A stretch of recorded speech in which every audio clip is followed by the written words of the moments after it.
Number শুদ্ধ নিয়ত, 2 number হালাল।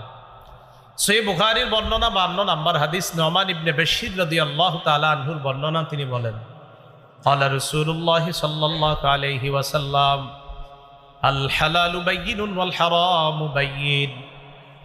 রাসূলুল্লাহ সাল্লাল্লাহু আলাইহি সাল্লাম বলেন, হালাল স্পষ্ট, হারাম স্পষ্ট।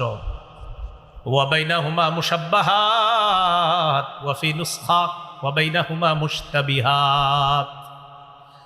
হালাল স্পষ্ট, হারাম স্পষ্ট, এই দুইটার মাঝে কিছু বিষয় আছে অস্পষ্ট। ফামানিত্তাকাল মুশাব্বাহাত ওয়া ফি নুসখা ফামানিত্তাকাল মুশতাবিহাত। কোন ব্যক্তি যদি সন্দেহযুক্ত জিনিস থেকে বাঁচে, ফাকাদ ইস্তাবরা লিদীনিহি ওয়া ইরজিহি, ওই ব্যক্তি তার ধর্ম এবং তার মর্যাদা হেফাজত করে নেয়। যেই ব্যক্তি সন্দেহযুক্ত জিনিস থেকে বাঁচে, সে